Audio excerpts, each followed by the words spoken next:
দিদি তুই জামাইবাবুকে বল আমার বিয়ে দিয়ে দিতে। দেখ বোন, ওই রকম পাগলামি করিস না, আর কিছুদিন অপেক্ষা কর, তারপর তোর বিয়ে দিয়ে দেব। না না না, আমি কোনো কথা শুনবো না, আমাকে বিয়ে দিতেই হবে। দাঁড়া বোন দাঁড়া, উফ, একে নিয়ে যে কি করব। এতটা শুনেই বুঝতে পেরেছো গল্পটা হাসির হতে চলেছে। তাহলে শুরু করা যাক আজকের গল্প, বিয়ে পাগল ভূতনি। ভূতনি দিদিকে ওইসব কথাগুলো বলে ছুটে বাড়িতে ঢুকে পড়ে আর গান চালিয়ে কাঁদতে থাকে। সেই গান আবার জেসে গান নয়, একদম হিট সং।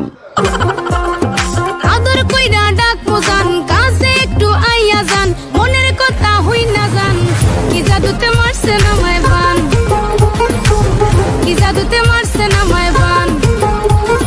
হাতটা ধরেন না, ভাব নিয়েন না, কেন চোখের ভাষা বুঝেন না, জ্বালা দিয়েন না, দূরে যাইয়েন না, মইরা গেলে আমায় খুঁজে। বোন আর কাঁদিস না, আমি তোর জামাইবাবুকে বলে তোর বিয়ের ব্যবস্থা করছি। এই শুনে ভূতনি তো খুব খুশি, আর তার কান্না একেবারেই থেমে যায়। খুশিতে নাচতে শুরু করলো।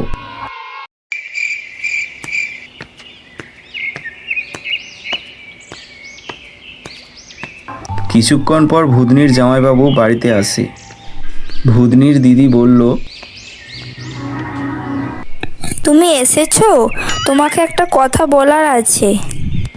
কি কথা বলো?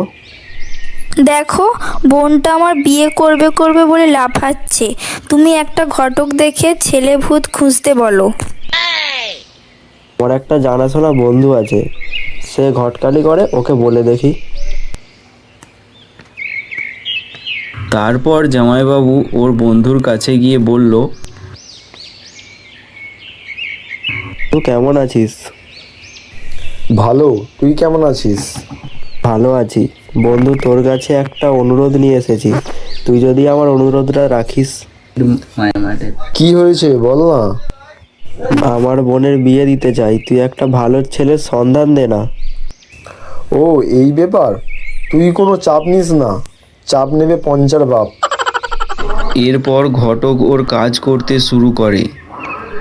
পরের দিন ঘটক একটি ছেলের সন্ধান নিয়ে ভূতনির বাড়িতে আসে।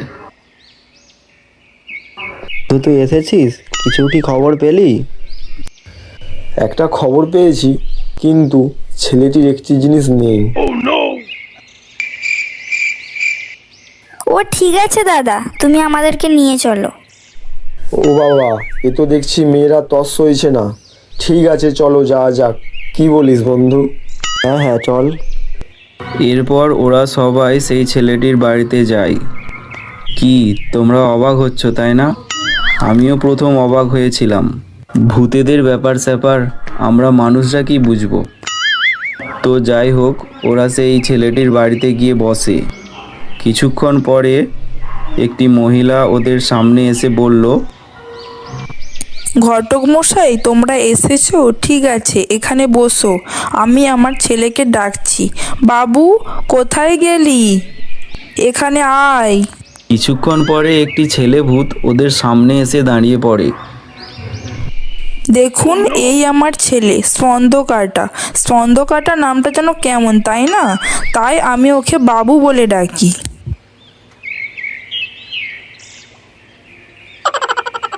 ছেলে ভূতটিকে দেখে ওরা সবাই দাঁড়িয়ে পড়ে, আর ভূতনি বলল, ছেলে আমার পছন্দ হয়েছে, শুধু মাথাটাই তো নেই। আরে বোন, এ তো দেখছি মাথায় নেই, তুই একে বিয়ে করবি? না, এ আমি কিছুতেই হতে দেব না। ভূতনি খুব কান্না করতে থাকে। তখন ঘটক বলল, দেখো বোন, আমি তোমার জন্যে আরো ভালো ভূতের সম্বন্ধ আনবো, তুমি একটু অপেক্ষা করো।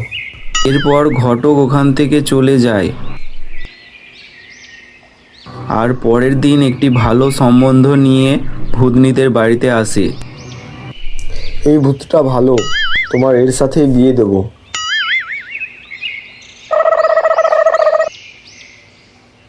তারপর ওরা ছেলেটির বাড়িতে যায়। ছেলেটির মা ওদেরকে বসতে বলে, ওনার ছেলেকে ডাকে। কিছুক্ষণ পর ছেলেটি ওখানে আসে। ভূতনির দিদি, জামাইবাবু সবার ছেলেটিকে পছন্দ হয়। ওরা বিয়ের দিন ঠিক করে বাড়িতে চলে যায়। আর ওইদিকে ওরা যেই ছেলেটিকে দেখতে গিয়েছিল তার নাম পেঁচো। পেঁচো একটি মেয়েকে মানে শাকচুন্নিকে ভালোবাসতো। পেঁচোর নিজের বিয়ের কথা শুনে খুব চিন্তায় পড়ে যায়। পেঁচো সেই দিন শাকচুন্নির কাছে গিয়ে বলল, সোনা জানো, আমাকে মেয়ে পক্ষ দেখতে এসেছিল। আমার মা তো বিয়ের দিনক্ষণ ঠিক করে ফেলেছে। না,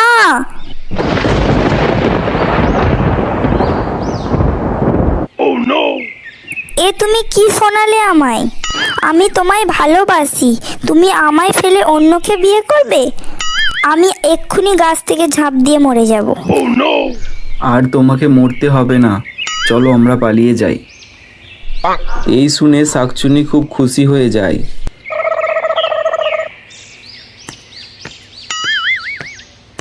একদিন পর ভূতনির বাড়িতে অনেক ভূতের সমাগম।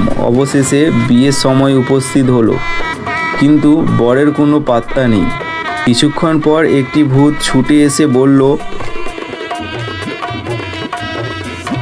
বর তো প্রেমিকের সঙ্গে পালিয়ে গেছে। শুনে ভূতনি জোরে চিৎকার করে বলল, না।